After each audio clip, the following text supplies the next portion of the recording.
আমরা হচ্ছে আমাদের ইন্টারনাল সিস্টেমে একটা মনিটরিং করার সুযোগ রয়েছে, যেটা হয়তো আগে করা হতো কিনা জানি না, বাট এখন আমরা শুরু করছি। এবং আপনারা হয়তোবা আরেকটু অপেক্ষা করলে ২-১ দিনের মধ্যে আরো নতুন কিছু তথ্য জানতে পারবেন। আমরা একটু আমাদের মতো করে কাজ করছি, কারণ আমরা আপনাদেরকে জানাবো। কিন্তু আগে জানালে তো আমার কাজটা হয়তো এটা যেভাবে আমি সফল হয়েছে হয়তো ওইভাবে হতে পারবো না। সেজন্য আমরা আমাদের মতো করে ইন্টারনালি কাজ করছি। এবং এটা শুধু রোহিঙ্গার ব্যাপার না, আমাদের কাছে আরো অনেক ছোট ছোট তথ্য তো আছেই, আপনারাও দিয়ে থাকেন। তো সেইগুলো আমরা নিচ্ছি। যেমন একজন সাংবাদিক আমাকে ৩টা কাগজ দিয়েছেন। আমি কিন্তু ওই কাগজটার উপরে এখনো কাজ করতে পারিনি, কিন্তু আমি কিন্তু কাজটা করব। যেহেতু আমার কাছে একজন দায়িত্বশীল লোক দিয়েছেন, তাহলে আমার দেখতে হবে, কিন্তু হয়তো আমি তাৎক্ষণিক ভাবে পাচ্ছি না, কিন্তু আমরা করবো এটা।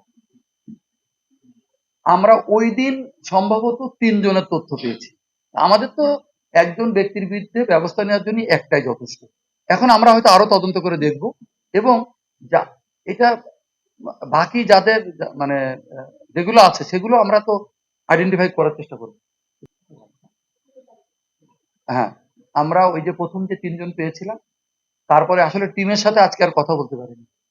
আম, সেটা একটু পরে বলি আপনাদেরকে। আমি সকালে একটু অফিস আসতে দেরি করেছি, আপনাদের কাছ থেকে আমি সরি বলা উচিত, একটু সময় নিয়েছি। আম, আহ, আমাদের টিমের মেম্বার ছিলেন, উনি বলছেন যে ১০৬ জনকে আইডেন্টিফাই করা গেছে।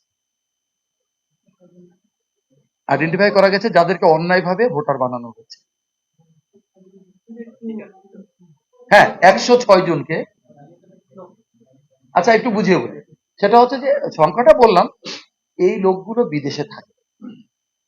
তো ওদের তো এখন তো ভোটার হতে হলে আপনার ১০ আঙ্গুলের ছাপ এবং আপনার আইরিশ যেটা ছবি, এটা তো বাধ্যতামূলক। তো এই লোকগুলো তো বিদেশে আছে, তাহলে ওদের তো ছবি আমরা নিতে পাচ্ছি না, অ্যাজ ওয়েল অ্যাজ হাতের ইমপ্রেশন, যেটা আঙ্গুলের ইমপ্রেশন, ওটা তো নিতে পাচ্ছি না। অন্য লোকদেরকে দিয়ে এটা করানো হয়, হয় অল্প বয়স্ক লোকদেরকে দিয়ে, অথবা অন্য একজনকে দিয়ে করানো হয়, এবং ওই কাগজের ছবি দেওয়া হয়, দিয়ে ওরা ভোটারটা করে ফেলে। তাহলে তো এটা একটা জালিয়াতি, তাই না? এই জালিয়াতি করে এরা সবাই বাংলাদেশি, বিদেশে থাকে। এখন কেন এরা এই পথ বেছে নিল এটা আমি নিজেও বুঝতে পারছি না, এটা কোনো প্রয়োজন ছিল না। না, দেশে থাকার কাউকে পায় না, সব বিদেশে থাকে। আর দেশে থাকলে তো আসলে ধরেন সে তো যে এমনি করতে পারে, হয়তো একটু ভোগান্তি হয়, কিন্তু এত টাকা তো দেওয়া হয়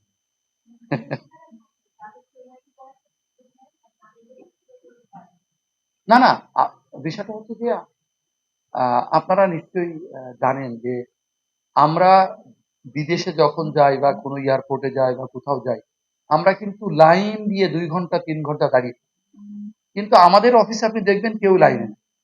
এই ৭ তলায় এখন যান, সবাই কিন্তু মানে যার যার মতো আছে, এবং সবাই এক্ষুনি এই সেবাটা পেতে চান। ওই জায়গাটায় বিপত্তিটা বেশি হয়। একটা হচ্ছে যে আমাদেরও সমস্যা আছে, আমরাও ঠিক মতো এটা করতে পারি না। আবার যারা আমাদের কাছে আসেন তাদেরও অস্থিরতা কাজ করে। এই দুইটাই জায়গায় সমস্যা হওয়ার কারণে ওরা মনে করছে কিছু টাকা দিলেই যদি হয়ে যায় তাহলে হয়ে গেল, কিন্তু এটা যে ওনার ক্ষতি হচ্ছে। এবং আলটিমেটলি কিন্তু এই কার্ডটা উনি ইউজ করতে পারবেন না, কারণ উনি যখনই বাইরে এই কার্ডটা ব্যবহার করবেন, উনি যখন ওই অন্য জায়গায় এই যে থাম্ব ইমপ্রেশন দিবেন, এটা কিন্তু মানে ম্যাচ করবে না। ম্যাচ না করলে উনি তো বিপদগ্রস্ত হবেন। কিন্তু কেন করছে এটা কি করে বলবো বল? অথচ আমার অফিসের দায়িত্ব ছিল যে আপনারা এটা করেন না, এটা হবে না, আপনি যখন দেশে আসবেন তখন করেন। অথবা আমরা তো ইতালিতে বা অন্য অন্য দেশে যারা আছে, আপনারা অপেক্ষা করেন, কিছুদিনের মধ্যে তো আমাদের আমরা তো বিভিন্ন দেশে যাচ্ছি, ওখানে একটু করে নিই। এটা আমরা বলছি না, অলরেডি 7টা দেশে তো চালু হয়েছে। আমরা 7টা দেশে চালু হয়েছে, 2টা দেশে খুব শিগগিরই আমরা পৌঁছাবার জন্য চেষ্টা করছি, এবং কাজ শুরু হয়ে গেছে। ইভেন আমাদের ম্যাটেরিয়ালস গুলো, যেগুলো ইকুইপমেন্টস লাগে, ওগুলো কেনা হয়ে গেছে।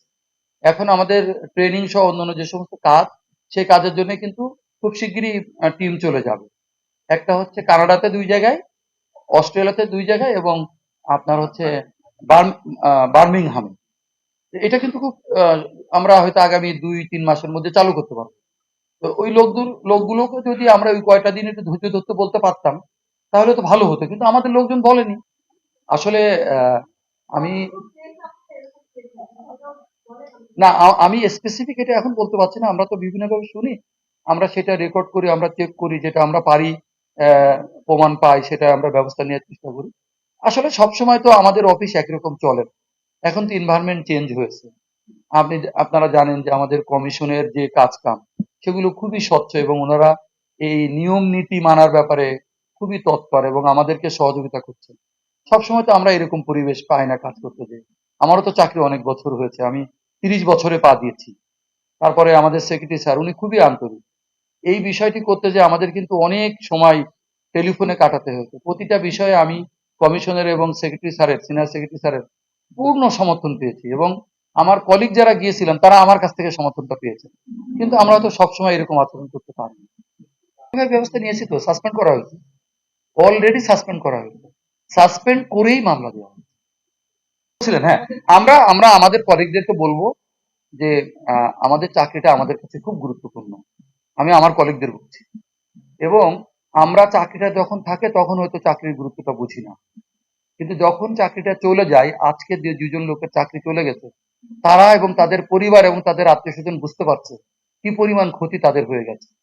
এটা যদি আমার ক্ষেত্রে হতো, আমার আত্মীয় স্বজন, আমার ছেলে মেয়ে, আমার জন্য কিন্তু একই পরিণত হতো। সুতরাং আমরা সবাই আশা করব এর পর থেকে